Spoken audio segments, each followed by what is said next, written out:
Assalamualaikum warahmatullahi wabarakatuh. Bismillahirrahmanirrahim. Di sini saya Nurul Aisyah akan mempresentasikan rangkuman materi ID pertemuan 1 sampai 8. Materi 1, pengantar ID kesehatan. Islam memiliki pandangan yang lebih spesifik dalam masalah ilmu ini. Bahkan kata-kata al-ilmu berulang kali disebut dalam Al-Quran dan juga para ulama dalam budaya literasi budaya ulama. Di dalam kitab-kitab mereka juga ditulis bab-bab secara khusus berkaitan dengan keutamaan ilmu. Bahkan Imam Bukhari rahimahullah, beliau menulis kaidah ilmu yang bermana ilmu itu harus didahulukan sebelum beramal dan sebelum berkata, sehingga kita sebagai umat muslim, ucapan dan perbuatan itu tidak boleh lepas dari ilmu. Materi 2, model islamisasi ilmu kesehatan, bahwa di dalam Islam memandang sehat dipandang dari sisi yang lebih komprehensif, tidak hanya sehat secara fisik rohani, tapi juga secara rohani, sehingga zahir dan batin terintegrasi secara baik.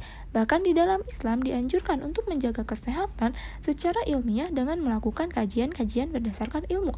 Ada dua istilah yang digunakan Islam untuk merujuk kepada kesehatan, yaitu istilah sihah dan afiyah. Sihah lebih bersifat fisik biologis, afiyah merupakan kesehatan yang bersifat mental psikologis. Islam memerintahkan umatnya untuk hidup bersih karena kebersihan merupakan langkah awal untuk memperoleh kesehatan. Contoh ayat yang menjelaskan tentang hidup bersih adalah surat Al-Mudaththir ayat 74 yang artinya, dan bersihkanlah pakaianmu dan tinggalkan macam kotoran. Materi 3, manusia sehat perspektif Islam. Manusia terdiri dari jasad dan ruh atau jasmani dan rohani. Tentu dalam perspektif Islam, orang sehat disebut kalau jasadnya sehat dan rohaninya ikut sehat, dan itu adalah manusia sehat. Manusia sehat disebut oleh Rasulullah SAW adalah manusia yang kuat, manusia yang dicintai Allah. Orang mukmin yang kuat itu lebih dicintai Allah Subhanahu wa taala, baik kuat jasmani dan rohani. Allah berfirman dalam Al-Qur'an, yaitu ketika manusia itu yang diberikan oleh Allah secara jasmani dan rohani terpadu dalam bingkai kesehatan, maka itu disebut sebagai sosok manusia al-qawiyyu al-amin. Al-qawiyyu artinya kuat secara jasad dan al-amin amanah secara mental. Dua-duanya itu tidak bisa dapat dipisahkan dalam bentuk manusia mukmin. Jadi orang beriman itu sehat secara fisik dan juga sehat secara rohani. Ketika Islam melihat gangguan yang terjadi pada diri manusia akan merusak kesehatan disebabkan oleh dua hal, yaitu penyakit badan dan penyakit hati, dan itu disebut dalam surah Al-Baqarah ayat 10. Oleh karena itu, ketika manusia jiwanya sakit, maka ketika tidak diterapi, tidak diobati, yang terjadi adalah Allah memberikan penyakit di atas penyakit, sehingga terkadang hatinya mati. Ketika hati mati, berdampak kepada perilakunya atau pola hidup manusia. Dalam perspektif syariah, sehingga jiwa sehat itu berarti jiwa yang senantiasa mengikuti bimbingan dari syariat, mengikuti budaya yang baik dan menjauhkan hal-hal yang haram. Materi 4, konsep manusia sehat holistik perspektif Islam. Pada perspektif Islam, manusia yang beriman itu sehat secara fisik dan rohani, karena jika jiwa dan fisiknya sehat akan mendatangkan perilaku yang sehat kepada badannya sendiri, sehingga dijauhkan dari hal-hal yang mungkar.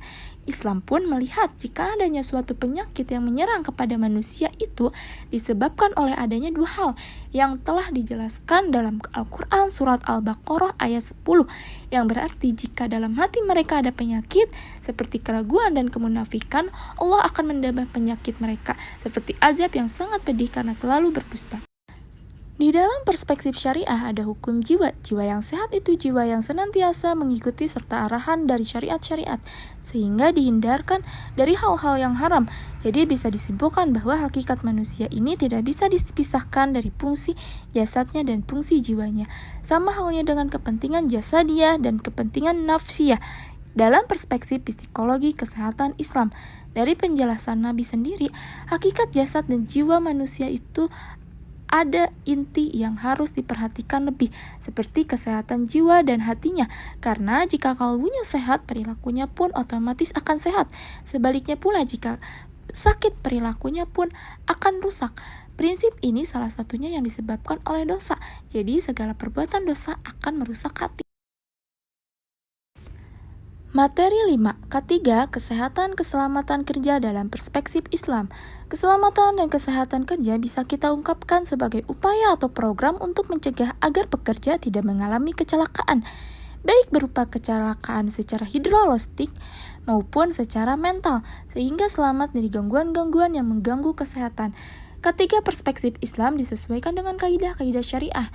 Ketiga yang ditinjau dari syariah tadi tujuannya disyariatkannya lebih komprehensif, mencakup 5 hal yang esensi yang terurai. Yang pertama, dipandang dari sudut menjaga agamanya. Di dalam Islam, ketiga tidak hanya menyelamatkan nyawanya, tetapi menjaga dan menyelamatkan agama yang di lingkungan kerja. Yang kedua, ketiga dalam perspektif Islam yaitu dijaga kesehatan keselamatan nyawanya, di mana kesejahteraan hidupnya juga terjamin. Yang ketiga, perspektif diselamatkan dari sisi akalnya, sehingga ketiga di perspektif Islam tidak hanya menjaga keselamatan dan kesehatan fisik, tapi juga menjaga kesehatan akal, menjaga kesehatan mental agar tidak depresi, sehingga semakin cerdas, difasilitas dengan kajian-kajian Islam, workshop, sehingga menyehatkan mentalnya. Yang keempat, menjaga keturunan. Hendaklah membuat lingkungan-lingkungan yang sehat, tidak menyebarkan perilaku-perilaku yang menyimpang, yang dimana dapat merusak rumah tangga dan keturunan. Yang kelima, yaitu ketiga ditinjau dalam perspektif keselamatan hartanya. Artinya, orang yang bekerja di situ tidak hanya selamat dari pekerjaannya, tapi selamat dari perspektif dari segi hartanya. Upah yang dia terima sesuai dengan kemampuan dan keahliannya. Upah-upahnya terjaga sehingga tidak terjadi kezoliman. Nabi mengajarkan kepada para pekerja, berilah upahnya sebelum keringatnya kering. Materi 6. Promotif, preventif, kuratif, dan rehabilitatif ke perspektif Islam. Masalah konsep bagaimana Islam melihat tradisi maupun budaya preventif dalam upaya pencegahan di mana penyakit tidak sampai kepada diri kita dan menjauh dalam kehidupan kita, perlu ada upaya preventif di dalam Islam sendiri. Itu sudah ada satu kaidah yang disebut kaidah komprehensif dalam syariat Islam, bahwasannya mencegah atau menolak segala hal yang mendatangkan bahaya, kerusakan, penyakit. Upaya tersebut didahulukan. Pencegahan lebih efektif dibanding pengobatan, sehingga hal-hal yang menyebabkan datangnya penyakit dan bahaya dengan upaya tersebut tidak sampai kepada kita ataupun lingkungan kita.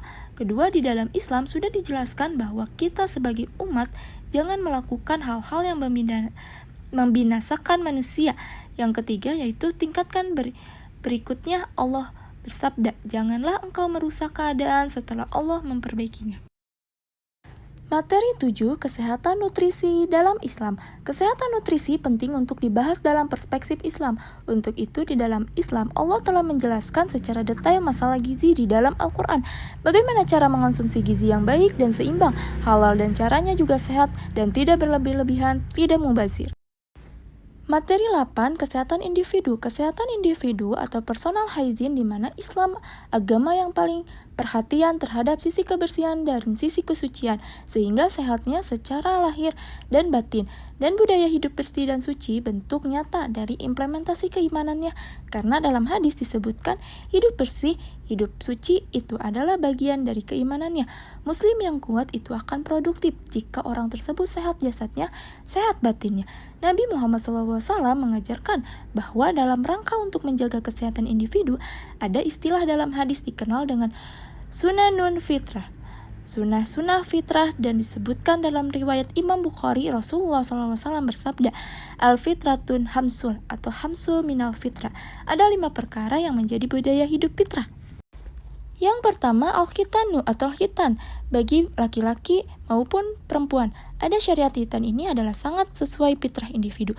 Yang kedua, yaitu mencukur bulu kemaluan, dan itu masuk ke dalam sunnah fitrah di mana menjaga dan terbebas dari najis untuk meningkatkan kebersihan diri. Yang ketiga, wataklimul azar, memotong kuku supaya tidak menjadi tempat-tempat yang kotor, supaya bersih. Selain itu, menurut informasi hadis, dijelaskan setan sendiri itu suka mengendap atau bersembunyi di kuku manusia. Yang keempat, mencabut bulu ketiak supaya tidak menyebabkan bau badan dan mengendap kotoran-kotoran. Yang kelima, mencukur kumis. Sebagai orang Muslim tidak dianjurkan untuk kumisan. Kumis sebaiknya dicukur supaya tidak mengganggu dan menjadi sarang penyakit. Sekian presentasi dari saya, kurang lebihnya mohon maaf. Wabillahi taufiq wal hidayah. Wassalamualaikum warahmatullahi wabarakatuh.